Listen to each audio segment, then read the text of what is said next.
Millionaire married her just to adopt her baby. But on the first night he discovered something. Before we explore all the details of this incredible story, tell us where you're following us from and the time. Subscribe to the channel so you don't miss a thing, and let's embark on this journey together. Some mornings feel like warnings. Ela James pressed her forehead against the cold bathroom mirror, watching her breath fog the glass in uneven patches. The letter from Child Protective Services lay crumpled on the sink counter, its official seal catching the harsh fluorescent light like a cruel reminder of everything she was about to lose. 27 years old, widow, single mother. 3 strikes in a system that measured love by bank statements. The baby's cry pierced through the thin apartment walls, and Ila's heart clenched with that familiar mixture of exhaustion and fierce protectiveness. She straightened her scrubs, the same pale blue uniform she'd worn for 12-hour shifts at Metropolitan General Hospital for the past 3 years, and walked to the makeshift nursery that was really just a corner of her bedroom. "Good morning, my sweet Melody," she whispered, lifting the 6-month-old from the second-hand crib. The baby's dark eyes, so much like her late husband David's, gazed up at her with that trusting innocence that both broke and mended Ila's heart every single day. Melody gurgled softly, tiny fingers reaching for the small cross pendant that hung from Ila's neck, the same necklace David had given her on their first anniversary, back when they believed they had forever stretching ahead of them. Before the accident, before the medical bills, before everything fell apart. Ila moved through their morning routine with practiced efficiency, bottle preparation, diaper change, soft humming to keep Melody calm, but her mind kept drifting to the letter, to the social worker's last visit, to the way Mrs. Henderson had looked around their cramped apartment with barely concealed disappointment. Without a father listed on the birth certificate and no substantial savings or family support, we have to consider what's truly in the child's best interest, Miss James. The coffee maker sputtered to life, filling the kitchen with the rich aroma that was Ila's only daily luxury. She settled Melody in the bouncer near the window, where morning sunlight painted golden squares across the worn linoleum floor. Outside, the city was already awake. Bus engines rumbled, car horns honked. Life moved forward with relentless indifference to the small tragedies unfolding in cramped apartments and hospital corridors. Ila's phone buzzed with a text from her supervisor. "Need you to cover the ER today." Rodriguez called in sick. She closed her eyes, calculating. Extra shift meant extra money, money she desperately needed for the lawyer she couldn't afford. But it also meant leaving Melody with Mrs. Chen from downstairs, the elderly woman who watched her during regular shifts, but struggled with the long hours. Another text. Double pay, emergency coverage. The decision made itself. Ila typed back, "On my way in an hour." She knelt beside Melody's bouncer, memorizing the baby's sleepy smile, the way her tiny hand curled around Ila's finger with such perfect trust. "Mama has to work today, baby girl, but everything I do, it's all for you. You understand that, right?" Her voice cracked slightly. "I won't let them take you away, I promise." Melody cooed softly, as if she understood the weight of that promise. 30 minutes later, Ila was walking down the hospital corridor, her sneakers squeaking against the polished floor. The emergency department was already buzzing with controlled chaos, paramedics wheeling in gurneys, nurses calling out vitals, the constant beeping of machines that had become the soundtrack of her adult life. She was checking the assignment board when commotion erupted near the main entrance. A man in an expensive charcoal suit was arguing with the reception staff, his hand pressed against a bleeding cut on his forehead. "I don't need to fill out forms," he was saying, his voice sharp with irritation. "It's a minor laceration. Just clean it and bandage it." The receptionist looked flustered. "Sir, hospital policy requires—" "Your policy doesn't dictate medical necessity." Ila watched the scene unfold, noting the man's rigid posture, the way he held himself apart from everyone else. There was something almost desperate in his insistence on speed, on avoiding paperwork, on getting out as quickly as possible. She approached with the calm confidence that came from years of dealing with difficult patients. "Excuse me, I'm Ila, one of the nurses here. Would you like me to take a look at that cut?" The man turned toward her, and for a moment, something shifted in his expression. His eyes, pale gray like storm clouds, seemed to really see her. And in that moment, neither of them knew that everything was about to change. What would you do if you had just 30 days to prove you deserve to keep the person you love most in this world? Would you accept help from a complete stranger, even if it meant giving up your independence forever? The most dangerous moments are when someone sees through the armor we've spent years building. "How you don't have to do this," the man said quietly, but he didn't pull away as Isla guided him to an empty examination room. His name was Cassian Doyle. She'd glimpsed it on the expensive watch peeking from beneath his bloodied shirt cuff. Everything about him screamed money and power, from his perfectly tailored suit to the way he carried himself like someone accustomed to having his orders followed without question. Yet here he was, letting a nurse he'd just met clean his wound with gentle, practiced hands. "Head injuries bleed a lot, even minor ones," Isla explained, dabbing at the cut with antiseptic.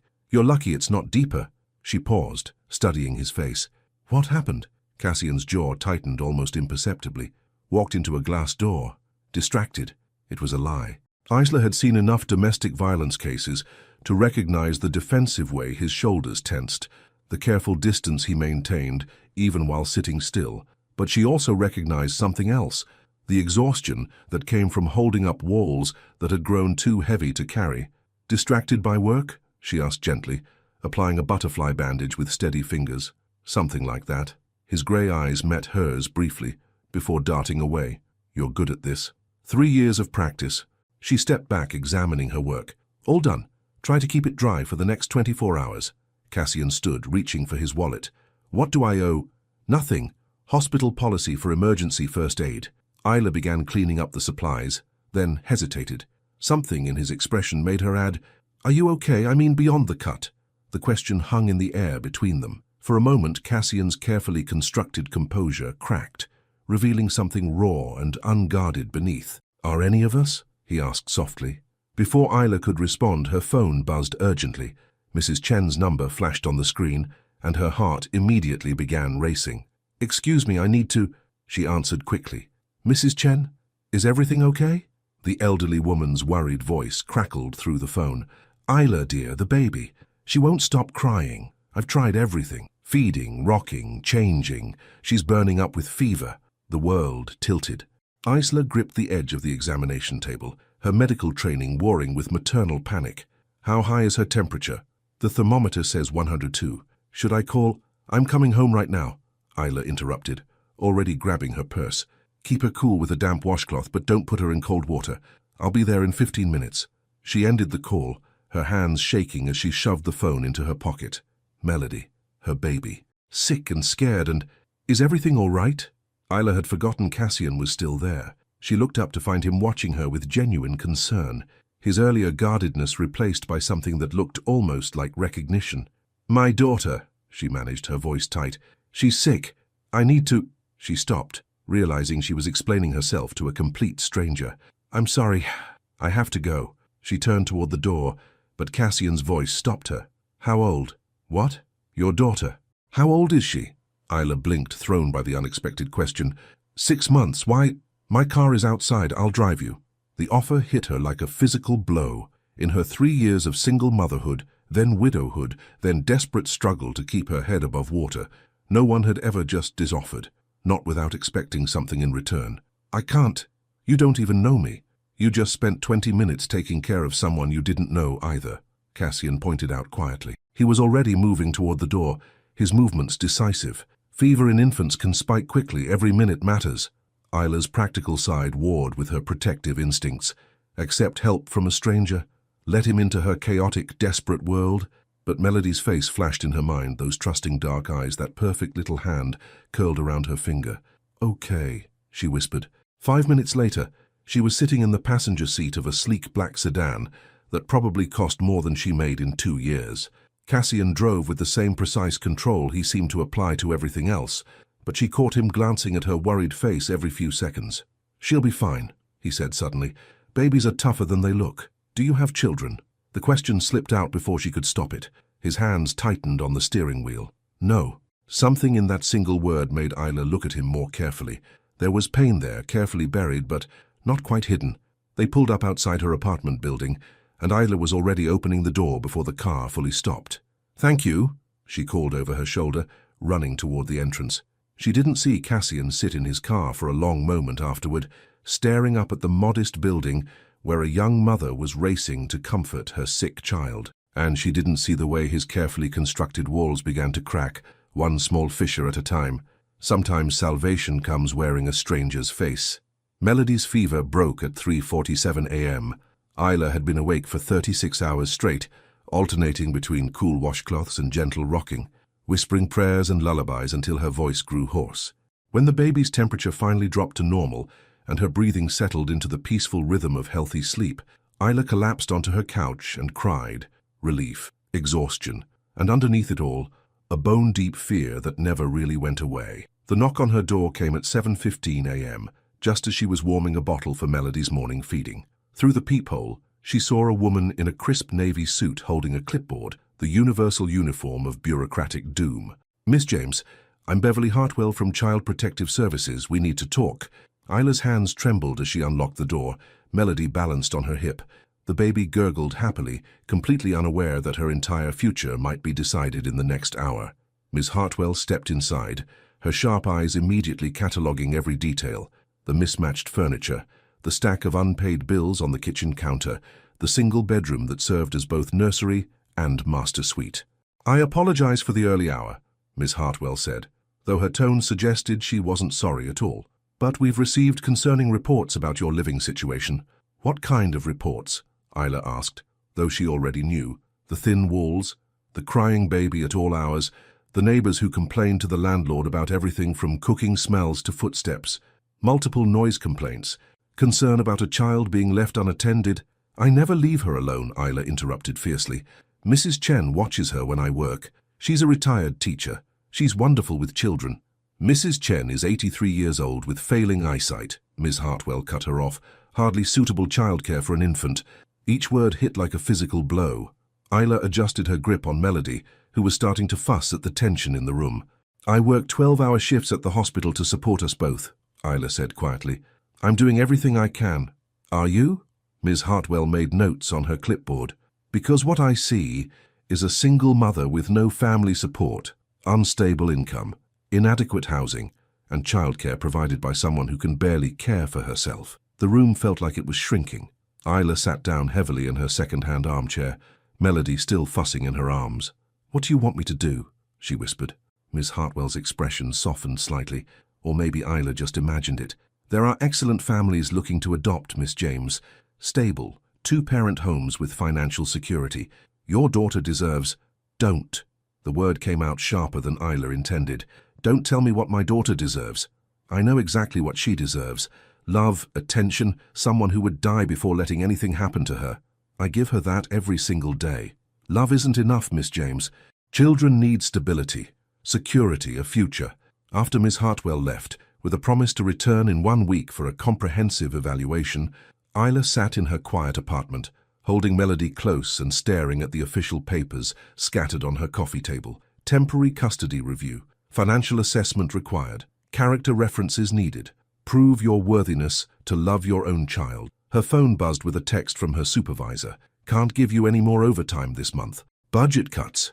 Then another. "Rent increase notice from landlord. 30% effective next month." Isla closed her eyes and tried to breathe. The walls were closing in from every direction, and for the first time since David died, she felt truly, completely alone. That's when she heard the soft knock on her door. Through the peephole, she saw the last person she expected. Cassian Doyle, looking somehow different in jeans and a simple grey sweater instead of his expensive suit. He held a small brown bag in one hand. "I brought coffee," he said when she opened the door.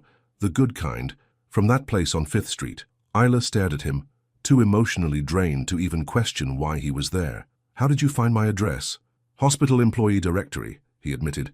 "I wanted to check on your daughter. Is she better?" Something in his genuine concern broke through her defenses. "Yes. Her fever broke early this morning." Cassian nodded, then seemed to notice her red-rimmed eyes, her rumpled clothes, the papers spread across her coffee table. His expression grew serious. "May I come in?" And against every instinct that told her to keep her struggles private, Isla stepped aside and let him enter her crumbling world. Because sometimes when you're drowning, you stop asking why someone threw you a rope. The most impossible offers come from the most unexpected places. Cassian sat across from Isla at her small kitchen table, his expensive coffee growing cold between them. He'd read every document Miss Hartwell had left behind, the custody evaluation forms, the financial assessment requirements, The timeline that gave Isla exactly 6 days to prove she deserved to keep her own daughter. "She can't take Melody away from you," he said finally, his voice carrying a certainty that Isla didn't feel. "There has to be a way to fight this." Isla laughed bitterly, bouncing Melody gently on her knee. "With what money? Do you know how much family court lawyers cost? I can barely afford groceries." "Then we find another way." The word "we" hung in the air, like a question neither of them was ready to answer. Isla studied this man who'd appeared in her life like some kind of guardian angel. If guardian angels wore $1,000 watches and drove cars worth more than her annual salary. "Why do you care?" she asked quietly. "You don't even know us." Cassian was quiet for a long moment, his grey eyes distant. When he spoke, his voice was barely above a whisper. "My brother had a daughter, Emma. She was everything good in the world. Bright, funny, full of life." Isla felt her chest tighten at the past tense. "What happened?" "Car accident. 3 years ago. David, my brother, was driving. They were coming home from her ballet recital." His hands clenched into fists on the table. "He survived. She didn't. He never forgave himself." "I'm so sorry," Isla breathed. "He took his own life 6 months later," Cassian continued, each word seeming to cost him. "Left everything to me, his house, his business, his guilt. But what I would have given anything for, what he threw away was time with someone who loved him unconditionally." Melody chose that moment to reach out with her tiny hand, grasping toward Cassian's clenched fist. Without thinking, he uncurled his fingers, letting her grab his thumb with surprising strength. "She's beautiful," he said softly, and Isla saw something shift in his expression, a crack in the wall he kept around his heart. "Mr. Doyle." "Cassian, I appreciate your kindness, really, but this isn't your problem to solve." He looked up from Melody's tiny hand still wrapped around his thumb. "What if it could be?" Something in his tone made Isla's breath catch. "What do you mean?" Cassian gently extracted his thumb from Melody's grasp and leaned back in his chair. When he spoke again, his voice had taken on the measured quality of someone making a business proposal. "Marry me." The words hit Isla like a physical blow. She blinked, certain she'd misheard. "What?" "I'm serious. A legal marriage would solve your immediate problems. Automatic financial stability, joint custody rights, 2-parent household. Miss Hartwell would have no grounds for removal." Isla stared at him, her mind reeling. "You're insane." "Am I?" "Think about it logically. You need security and stability. I need—" He paused, seeming to search for the right words. "I need purpose. Something to fill the empty spaces." "Empty spaces?" "My house has 12 rooms, Isla. I use 3. I have more money than I could spend in 5 lifetimes, and no one to spend it on. No family, no real friends, no one who depends on me for anything meaningful." Melody started to fuss, and Isla automatically began the gentle bouncing motion that always calmed her. "This is crazy. Marriage it's sacred. It's about love and commitment and sometimes it's about survival." Cassian interrupted gently. "I'm not asking you to love me, Isla. I'm asking you to let me help you keep your daughter. What would you get out of it?" He was quiet for so long that Isla thought he wouldn't answer. When he finally spoke, his voice was raw with honesty. "A chance to matter, to protect something precious instead of just accumulating things that don't mean anything." He met her eyes directly. "A chance to be the uncle Emma never got to have." Tears stung Isla's eyes. The offer was impossible, ridiculous, too good to be true, but it was also a lifeline thrown to a drowning woman. "It would just be on paper," Cassian continued. "A legal arrangement with clear boundaries. You'd have your own space, your own life. I'd provide financial support and legal protection, nothing more. For how long? However long you need. A year, 5 years, until Melody's 18 if necessary." Isla looked down at her daughter, who was now sleeping peacefully in her arms, tiny fingers curled against her chest. This beautiful, perfect little girl who deserved so much more than a mother, who was failing at every turn. "I need time to think," she whispered. Cassian nodded and stood, pulling a business card from his wallet. "My number.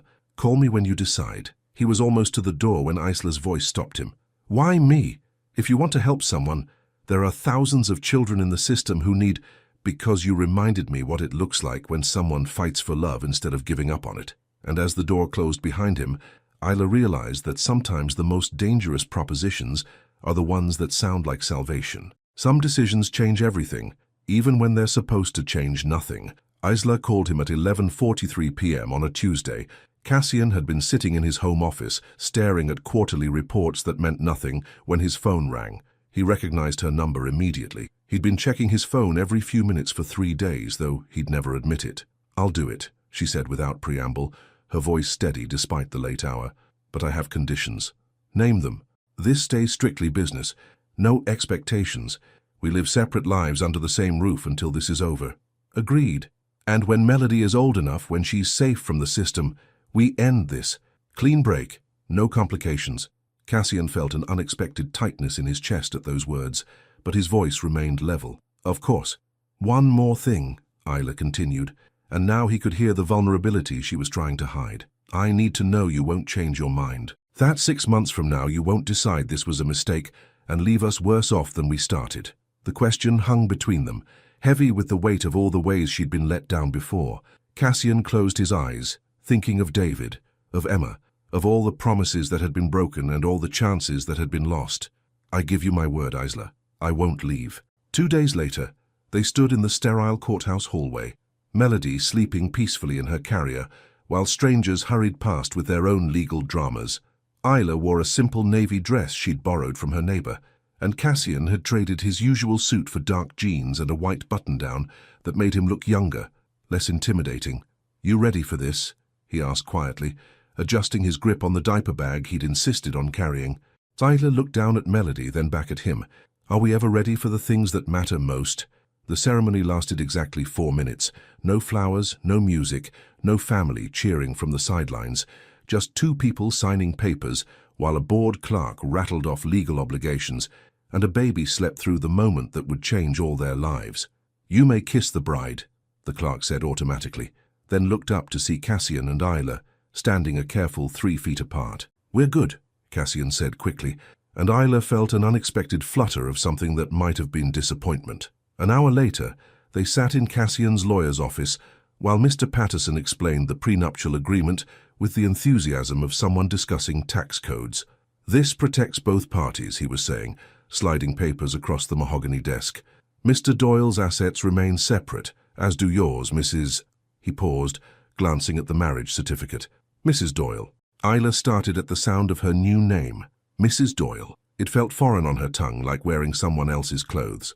"The agreement specifies living arrangements," Patterson continued. "You'll have the east wing of the house, 3 bedrooms, private entrance, complete autonomy. Financial support is guaranteed for the duration of the marriage, plus 1 year following any dissolution." "That's not necessary," Isla began, but Cassian cut her off. "It's necessary," he said firmly. "You're giving up your independence to help me as much as I'm helping you. It's only fair." Isla studied his profile as he signed document after document. Even in this cold, transactional setting, there was something gentle about the way he held his pen, the careful precision of his signature. She found herself wondering what his laugh sounded like, whether he drank coffee in the morning or preferred tea, if he ever got lonely in that 12-room house. Dangerous thoughts for a business arrangement. "Mrs. Doyle?" Patterson was looking at her expectantly, pen extended. She took it with steady hands and signed her new name for the first time. The ink looked bold and certain on the page, nothing like the uncertainty racing through her heart. 2 hours later, Cassian pulled into the circular driveway of a house that looked more like a small hotel than a home. Isla sat in the passenger seat, Melody's car seat secured in the back, and tried to process that this massive, beautiful place was supposed to be their sanctuary. "The East Wing has its own kitchen," Cassian said, grabbing their suitcases from the trunk. "But you're welcome to use the main one if you prefer, whatever makes you comfortable." Comfortable. As if anything about this situation could be comfortable. He led them through the front door into a foyer with marble floors and a chandelier that probably cost more than her car. Everything was immaculate, elegant, and completely impersonal, like a magazine spread waiting for real people to make it messy. "Cassian," she said, suddenly stopping in the middle of the hallway. He turned, eyebrows raised. "Thank you for all of this. I know this isn't what you planned for your life." Something shifted in his expression, a softness that transformed his features completely. "Neither is this what you planned, but maybe that's okay. Maybe the best things come from the plans we never made." And as he showed her to rooms that felt too grand for someone like her, Isla realized that the most dangerous part of this arrangement wasn't the legal complications or the social questions. It was how easy it might be to forget this was all supposed to be pretend. The hardest part about building walls is remembering why you needed them in the first place. At 2:17 a.m., Melody's cry echoed through the east wing like a siren in the silence.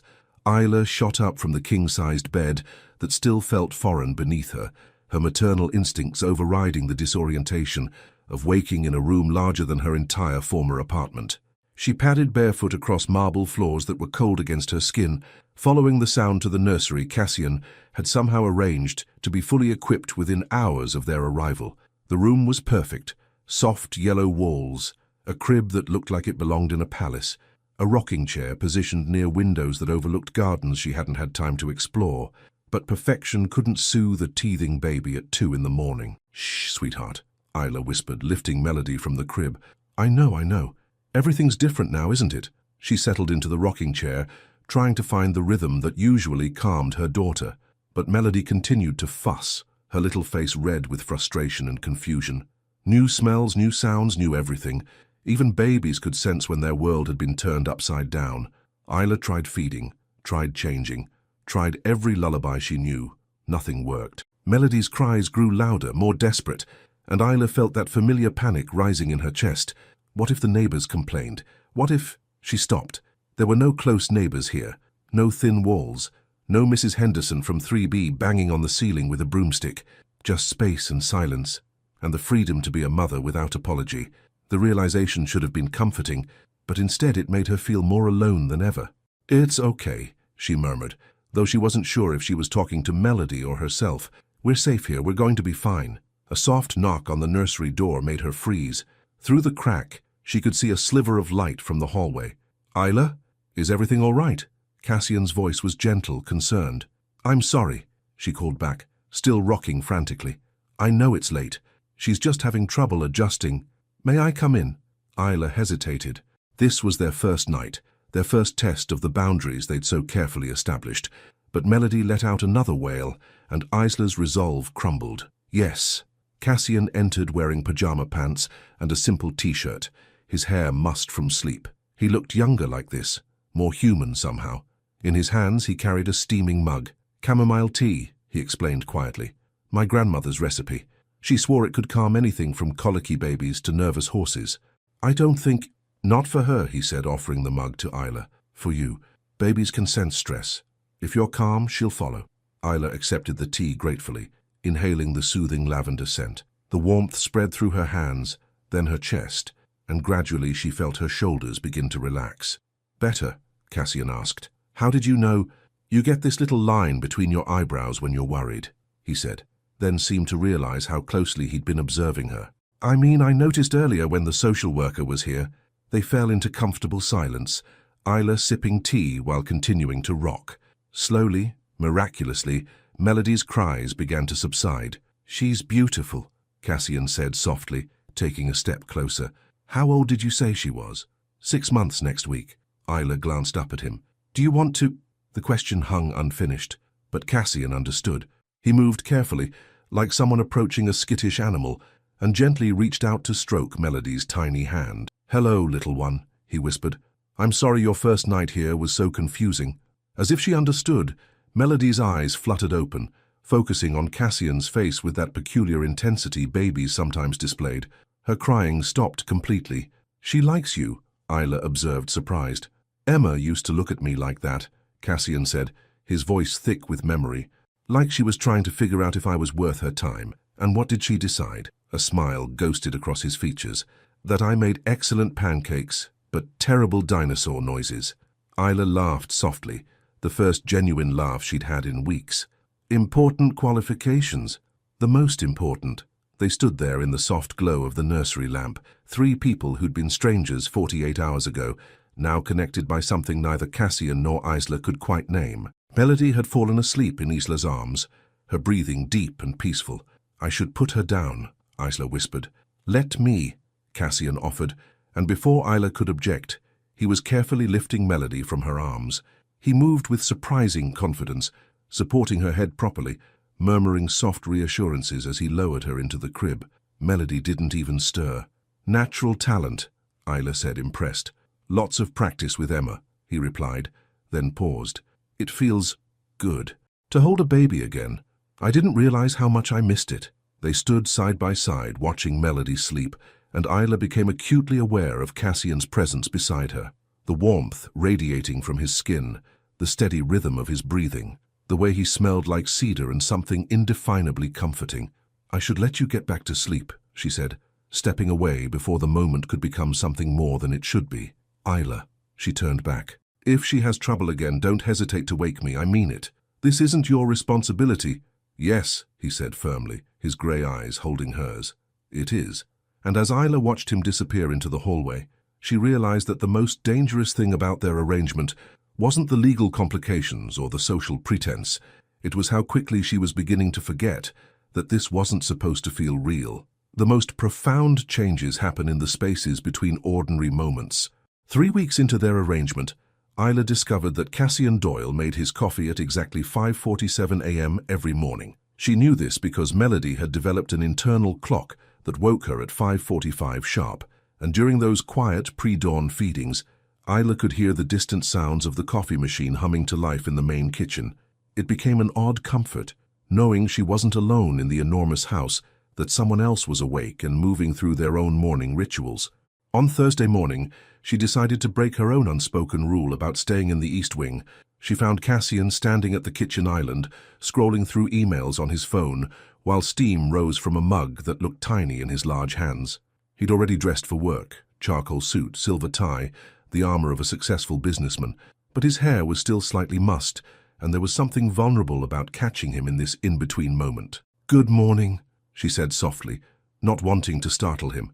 He looked up, and for a split second his carefully composed expression gave way to something that looked almost like relief. "Morning. How's Melody? Still asleep, finally?" "I was hoping," she gestured toward the coffee maker. "Would you mind if I made myself a cup?" Of course. He was already moving, pulling down a mug from the cabinet, his movements efficient, but somehow thoughtful. "How do you take it?" "Black is fine." He paused, studying her face. "When's the last time you had a proper breakfast?" The question caught her off guard. "I eat granola bars, and leftover baby food don't count," he said gently. "Sit, please." Before she could protest, he was moving around the kitchen with surprising competence, pulling ingredients from the refrigerator. Within minutes, the smell of eggs and toast filled the space. "You don't have to." "I know I don't have to," he said, not looking up from the stove. "I want to." They ate in comfortable silence, morning light streaming through the large windows that overlooked the garden. Isla couldn't remember the last time someone had cooked for her. Really cooked, not just heated something up or grabbed takeout. The simple act felt almost decadent. "This is incredible," she said, taking another bite of what might have been the perfect scrambled eggs. "Emma taught me," Cassian said quietly. She insisted that adults who couldn't cook were basically just tall babies who pay taxes. Isla nearly choked on her coffee. "She said that?" "At age 7.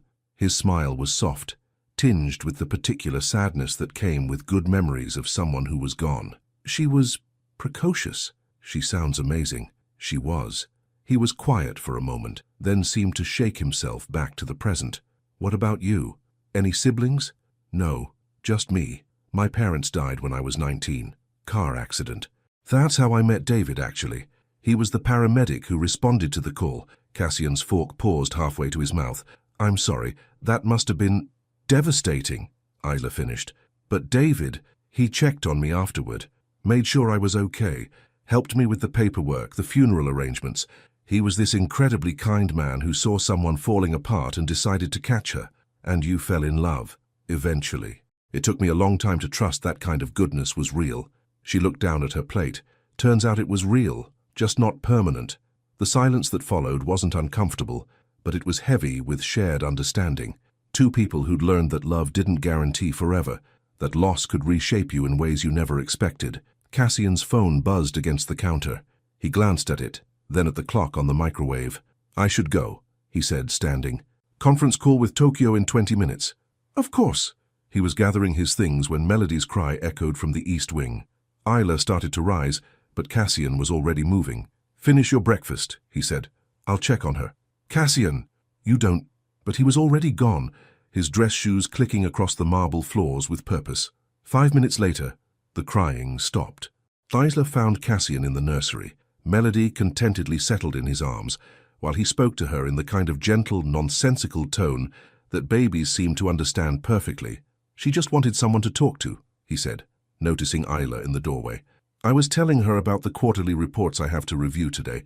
Very boring stuff. Works better than a lullaby." Isla watched him with Melody, the way he supported her head so naturally, how his entire posture softened when he held her, and felt something dangerous unfurling in her chest. "You're going to be late," she said, though part of her didn't want him to leave. Probably. But he made no move to hand Melody back, just continued his gentle swaying. The CEO of a telecommunications company can be 5 minutes late to discuss profit margins. This seems more important. This seems more important. The words hit Isla like a revelation. When was the last time someone had looked at her life, her daughter, her struggles, her small daily triumphs, and decided it was more important than money or schedules or professional obligations? "Cassian," she said softly.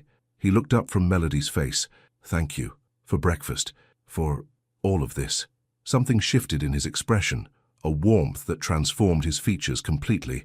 "Thank you for letting me." And as she watched him reluctantly hand Melody back and hurry off to his important meeting, Isla realized that somewhere between the 5:47 a.m. coffee routine and the perfect scrambled eggs, their careful boundaries had begun to blur in ways that felt both terrifying and inevitable. Sometimes the moments that change everything start with a fever and end with the truth. At 11:30 p.m. on a rainy Tuesday, Melody's temperature spiked to 104 degrees. Isla discovered it during the routine check she'd started doing since they moved to the house, a habit born from the paranoia that had consumed her since the CPS visit. But this time, her paranoia was justified. The baby's skin was burning hot, her breathing shallow and rapid. "No, no, no," Isla whispered, her hands shaking as she read the thermometer again. 104.2. Dangerous. Hospital dangerous. She was wrapping Melody in a blanket when Cassian appeared in the nursery doorway, already dressed in jeans and a sweater. "I heard you moving around," he said, then saw Melody's flushed face. "What's wrong?" "High fever. I need to get her to the hospital." "My car's already running," he said simply, as if there had never been any question that he would drive them. The ride to Metropolitan General was a blur of rain-slicked streets and Isla's whispered prayers. Cassian drove with focused intensity, one hand on the wheel, the other reaching back to rest gently on Melody's car seat whenever they stopped at red lights. "She's going to be fine," he said quietly, though Isla caught the tension in his voice. "Kids spike fevers all the time. Their systems are just figuring things out." "You don't know that," Isla replied, her medical training warring with maternal terror. "Febrile seizures, meningitis, sepsis." "Isla." His voice was firm but gentle. "Look at me." She turned toward him, surprised by the command. "She's going to be fine," he repeated, his grey eyes steady and certain, "because she has a mother who notices everything, who catches problems early, who would move heaven and earth to protect her. That matters more than you know." Something in his tone made Isla study his profile more closely. "You're scared too." It wasn't a question, and Cassian didn't pretend otherwise. "Terrified," he admitted, "but not of the fever. Of what it would do to you if something happened to her." The words hit Isla like a physical blow, revealing a depth of care she hadn't expected, hadn't prepared for. At the hospital, everything moved in controlled chaos. Triage, blood draws, temperature monitoring. Dr. Martinez, a kind woman with graying hair and gentle hands, examined Melody while Isla held her breath. "Viral infection," she announced finally. "Common in babies this age. Her fever's already starting to come down with the medication we gave her." Isla nearly collapsed with relief. "She's okay? She's okay. We'll want to monitor her for a few more hours, but this should resolve on its own." They were moved to a pediatric observation room where Melody slept fitfully in a hospital crib while monitors tracked her vital signs. Isla sat in the uncomfortable chair beside the bed, unwilling to leave even for a moment.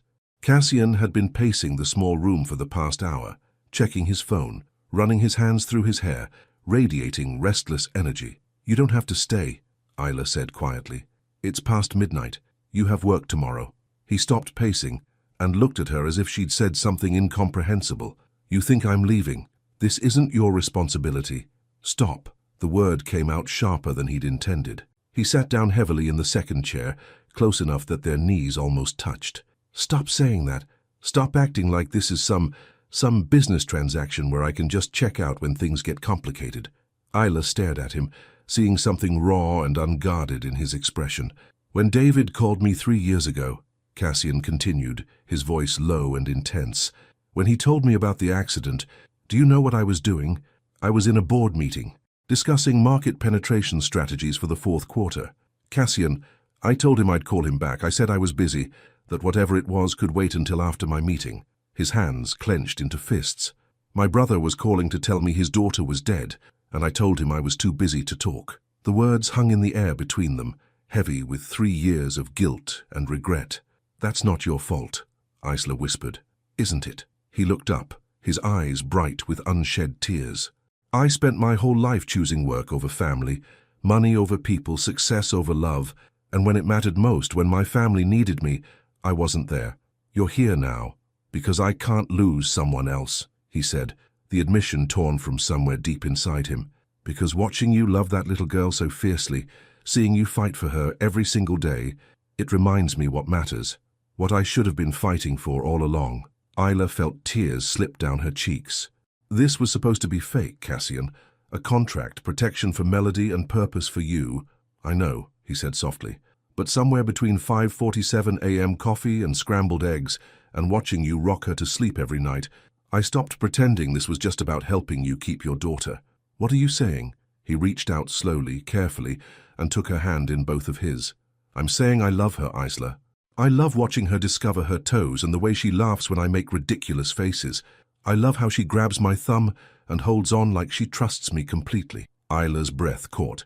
And I love you, he continued, his voice breaking slightly. I love your strength and your kindness and the way you hum while you fold laundry. I love that you chose to trust me with the most precious thing in your world. Cassian, she whispered, I know this complicates everything. I know we agreed this was temporary, that we'd end it when Melody was safe. But I need you to know, both of you, that I'm not going anywhere. Not tonight, not when this is over, not ever, unless you tell me to leave.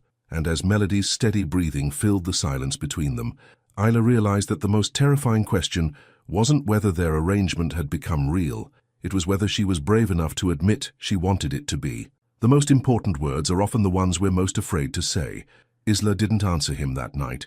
They drove home from the hospital in silence, Melody sleeping peacefully in her car seat, her fever finally broken. Cassian carried the baby inside, while Isla gathered the diaper bag and discharge papers, both of them moving through the familiar motions, while his confession hung between them like a bridge neither was sure how to cross. I'll put her down, Isla said quietly when they reached the nursery. Cassian nodded and disappeared down the hallway, leaving her alone with Melody and the weight of everything that had changed in a single evening. For the next 3 days they moved around each other like careful strangers. Polite good mornings, efficient discussions about Melody's medication schedule, the safe distance of people who had revealed too much and didn't know how to find their way back to easier ground. Isla caught herself watching him when he thought she wasn't looking, the way he paused outside the nursery every morning before leaving for work, how he always asked about Melody's temperature before inquiring about anything else, the careful space he maintained between them during their now awkward encounters in the kitchen. On Saturday morning, she found him in his study, surrounded by legal documents and laptop screens, a cup of coffee growing cold at his elbow. Busy? She asked from the doorway. He looked up and for a moment his professional mask slipped, revealing something that looked like hope. Just reviewing some contracts. Nothing urgent. Isla stepped into the room, noting the diplomas on the walls, the family photos tucked discreetly on bookshelves, including one of a beautiful little girl with dark curls and Cassian's grey eyes. Emma? She asked, nodding toward the picture. Yeah. His voice softened. That was taken about 2 months before the accident. David had just taught her how to ride a bike without training wheels. Isla studied the photo more closely. Emma was grinning at the camera, gap-toothed and radiant, while a younger version of Cassian crouched beside her, his face lit up with genuine joy. You looked happy, she observed. I was. Those Sunday visits with them. They were the only times I remembered why any of the rest of it mattered. And now? Cassian set down his pen and leaned back in his chair, studying her face. Now I know the difference between visiting happiness and living it. The words settled between them, honest and unguarded. Cassian, Isla began, then stopped, unsure how to voice the tangle of emotions that had been building inside her for days. You don't have to say anything, he said quickly. What I told you at the hospital, I didn't mean to put pressure on you. This arrangement has given you security, and I don't want to jeopardize that because I couldn't keep my feelings. I love you too. The words escaped before Isla could stop them, simple and stark and true. Cassian went very still. What? I love you, she repeated, her voice stronger now. I love that you make coffee at 5:47 every morning and that you know exactly how Melody likes to be held when she's fussy.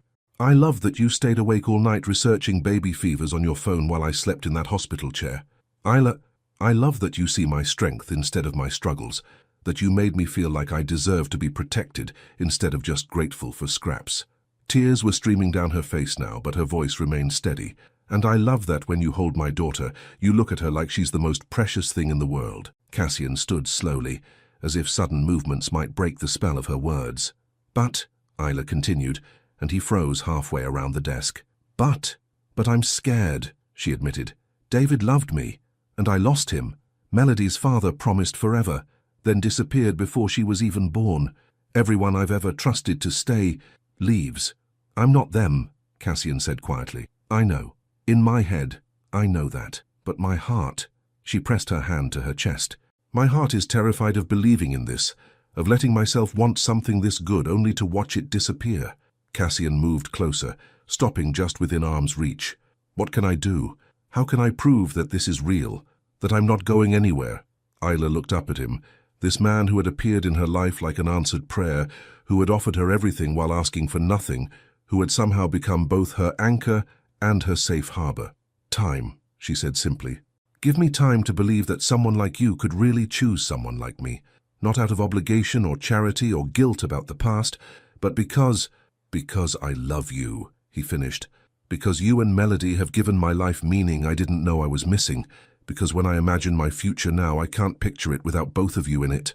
He reached out slowly, giving her time to pull away. When she didn't, he cupped her face gently in his hands. I'll wait, he said, his voice fierce with promise. I'll wait as long as you need, because what we have, what we could have, it's worth waiting for. Isla closed her eyes, leaning into his touch. What if I'm never ready? What if the fear is stronger than the love? Then I'll love you anyway, he said simply. I'll love you scared and uncertain and guarded. I'll love you through the fear until you're ready to love me back without reservation. I already do, she whispered. That's what terrifies me. Cassian's thumb brushed away her tears. Then maybe the question isn't whether you're ready to trust me. Maybe it's whether you're ready to trust yourself, to believe that you deserve this kind of love. And as Isla looked into his eyes, seeing patience and hope and a love so steady it took her breath away, she realized that the most dangerous choice wasn't whether to trust him with her heart, but whether to finally trust herself enough to reach for the happiness she'd been afraid to want. The most beautiful endings are really just the beginning of something better. 6 months later, Isla woke to the sound of Melody's delighted giggling echoing from the kitchen. She padded downstairs in her pajamas, following the sound of her daughter's laughter mixed with Cassian's exaggerated dinosaur roars. The scene that greeted her stopped her in her tracks. Melody, now almost a year old and sitting confidently in her high chair, was absolutely captivated by Cassian's performance as he flipped pancakes while making what were definitely the world's most ridiculous dinosaur noises. And the mighty Pancakeosaurus flips his breakfast, Cassian announced dramatically, successfully landing a perfect pancake flip. The crowd goes wild.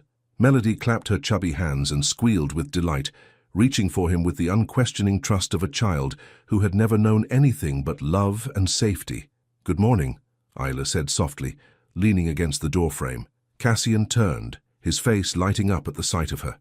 6 months of shared mornings, shared worries, shared laughter had only made him more beautiful to her. The sharp edges had softened into something warmer, more alive. Morning sleepyhead, someone decided that 6 a.m. was the perfect time for a pancake party. He scooped Melody up, spinning her gently before settling her back in her chair. Didn't you, little monster? Melody babbled something that sounded suspiciously like dada, and Isla's heart clenched with joy and a familiar flutter of nervous anticipation. Today was the day.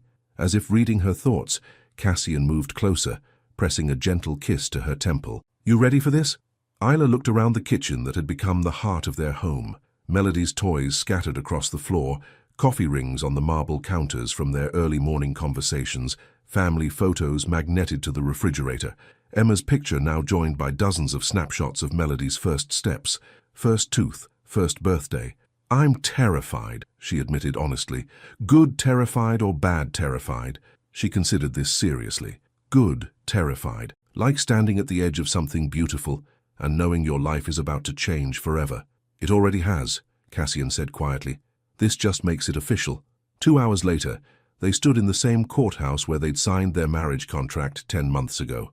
But everything was different this time. Melody gurgled contentedly in Isla's arms, wearing the tiny white dress that had been Emma's christening gown, a gift from Cassian that had made Isla cry for 20 minutes when he'd presented it the night before. Judge Reynolds, a kind woman with silver hair and laugh lines, smiled at them from behind her desk. "I understand you're here to formalize the adoption." "Yes, Your Honor," Cassian said, his voice steady despite the emotion Isla could see in his eyes. "And Miss Melody," the judge addressed the baby directly, who responded by blowing a spit bubble. "Do you approve of this arrangement?"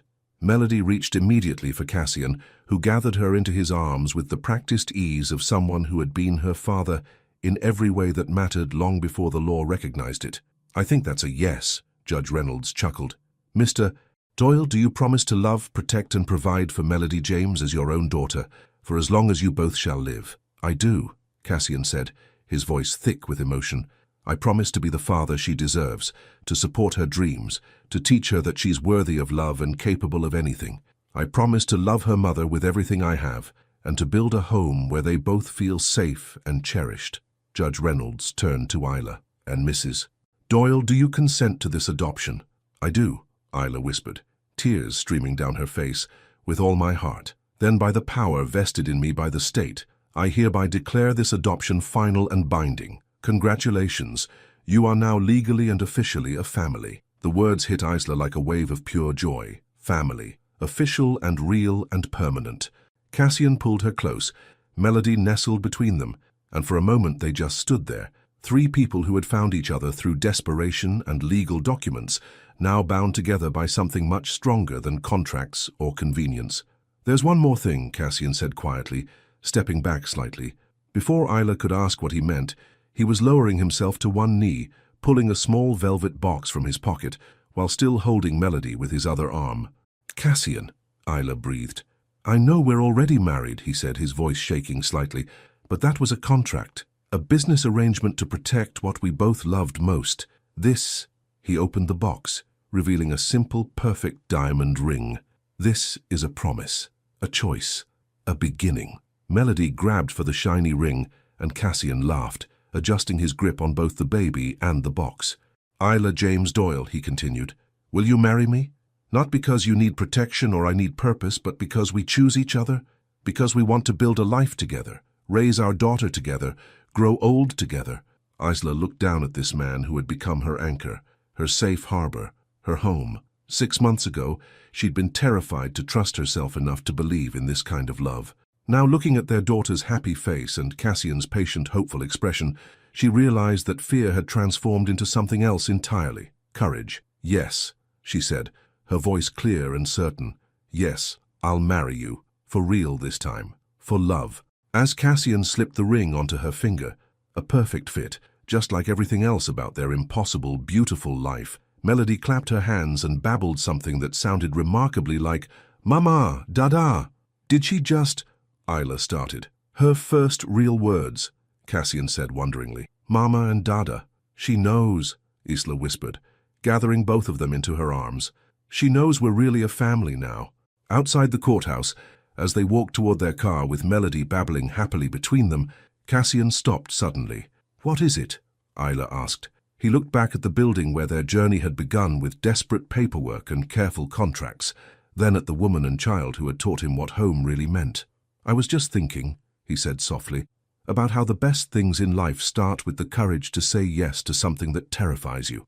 Isla smiled, rising on her toes to kiss him while Melody giggled and grabbed at their faces with her tiny hands. And as they drove toward home, really home, forever home, Isla realized that some love stories don't begin with passion or meet-cutes or grand romantic gestures. Sometimes they begin with two broken people deciding to trust each other with the most precious thing they have, the chance to heal, to hope, and to build something beautiful from the pieces of what came before. 5 years later, some stories end where they began, but everything has changed. The coffee maker hummed to life at exactly 5:47 a.m., just like it had every morning for the past 5 years. But this morning, Cassian wasn't alone in the kitchen. 5-year-old Melody sat at the counter on her favorite yellow stool, carefully arranging plastic dinosaurs in what she assured him was proper family formation, while he prepared breakfast for 4. "Daddy, the baby dinosaur needs to be next to the mama dinosaur," she instructed with the serious authority of someone who understood the importance of family structure. "Because that's how families work. Everyone stays together." "You're absolutely right, sweetheart," Cassian agreed, adjusting a tiny plastic triceratops according to her specifications. "Families stay together." Melody beamed at him, her smile a perfect blend of Isla's warmth and something uniquely her own. She'd grown into a confident, curious little girl, with an endless stream of questions about everything, from why the sky was blue to whether dinosaurs would have liked pancakes. "Is Mama feeling better today?" she asked, swinging her legs from the stool. "Much better," Cassian assured her, though he kept his voice low. "But we still need to let her rest. Growing baby brothers is very hard work." Melody nodded solemnly, then brightened. "When he comes out, can I teach him about dinosaurs?" "I think he'd love that." The sound of footsteps on the stairs made them both turn. Isla appeared in the doorway, one hand resting on her 7-month pregnant belly, her hair pulled back in a messy bun that somehow made her even more beautiful than the day Cassian had first met her in that hospital corridor. "Good morning, my loves," she said softly, accepting Cassian's gentle kiss and Melody's enthusiastic hug around her legs. "We made you special breakfast," Melody announced. "Daddy said you need extra nutrition for baby brother." "Baby brother is very lucky to have such a thoughtful big sister," Isla said, settling carefully onto the stool next to Melody's. "And such an amazing daddy who makes the best pancakes in the world." Cassian set a plate in front of her, perfectly golden pancakes shaped like hearts, just the way he'd learned she loved them. 5 years of mornings had taught him all her preferences. Extra butter, real maple syrup, orange juice with no pulp, and always a small cup of coffee, even though she was limiting caffeine. "Any word from the contractor?" Isla asked, taking a grateful sip of coffee. "He'll be here Monday to start on the nursery," Cassian replied, flipping another batch of pancakes. "Melody's already picked out the paint colors. Yellow like sunshine and green like grass," Melody chimed in. "Because those are happy colors, and baby brother should have happy colors in his room." Isla's eyes met Cassian's over their daughter's head, sharing one of those wordless conversations that came with years of deep partnership.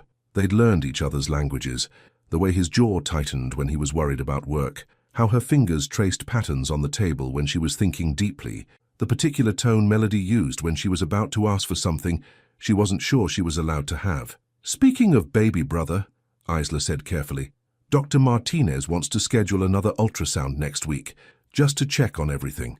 The slight tension in her voice didn't escape Cassian's notice. This pregnancy had been different from Melody's adoption. Planned, wanted, celebrated from the moment they'd seen those 2 pink lines. But it had also been harder. Morning sickness that lasted well into the 2nd trimester. Complications that had kept Isla on modified bed rest for the past month. "I'll clear my schedule," he said immediately. "You don't have to—" "Yes, I do." He turned from the stove, giving her the full weight of his attention. "This is exactly where I need to be." Melody looked between her parents with the intuitive wisdom children possessed about adult undercurrents. "Is everything okay with baby brother?" "Everything's perfect," Isla assured her, pulling her daughter closer. "Sometimes doctors just like to take extra pictures to make sure babies are growing big and strong." "Like when you take pictures of me to show Grandma Chen how much I've grown?" "Exactly like that." Mrs. Chen had become an honorary grandmother over the years, moving into the guest house behind their main property when her own apartment became too much to manage. She spoiled Melody shamelessly, taught her to make dumplings, and had cried harder than anyone when they'd told her about the new baby. "Can I come to see the baby pictures?" Melody asked hopefully. "Of course," Cassian said, settling into the chair across from them with his own plate. "You're the big sister. You get to be involved in everything."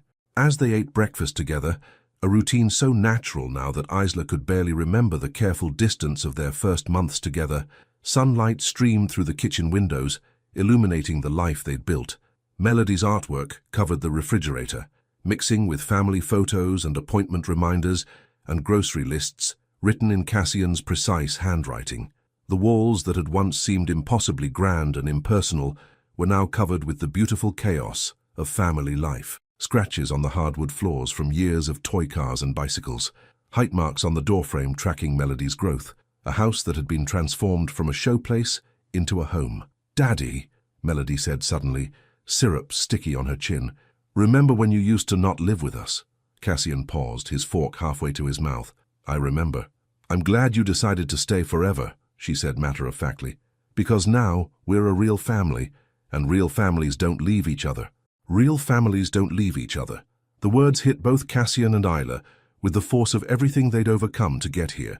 The scared single mother who'd almost lost her daughter, the emotionally distant millionaire who'd thought he was broken beyond repair, the careful contracts that had become passionate love, the business arrangement that had transformed into the deepest commitment either of them had ever known. "No, sweetheart," Isla said softly, reaching across to wipe syrup from Melody's face.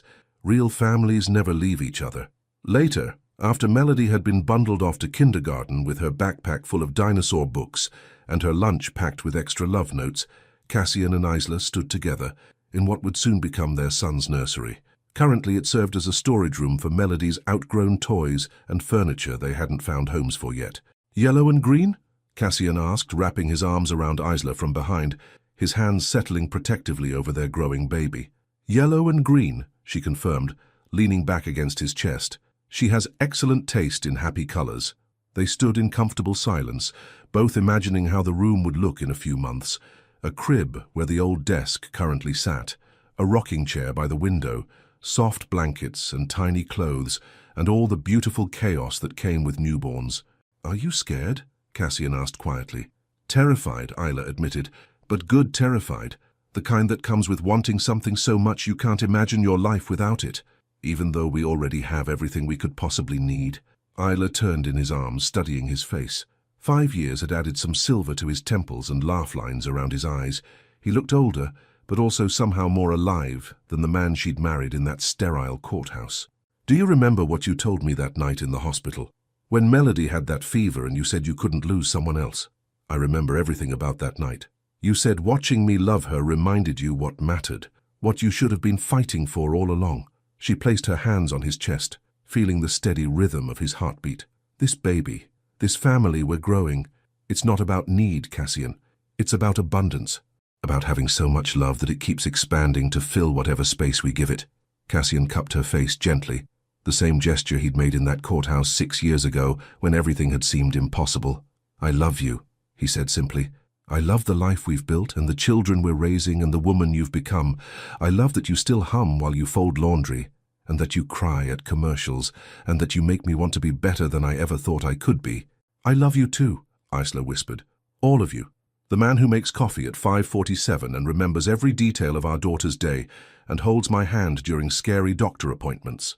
As they kissed in the sunlight streaming through the nursery windows, their unborn son kicked strongly between them, as if reminding them he was part of this love story too. "Do you ever think about how it started?"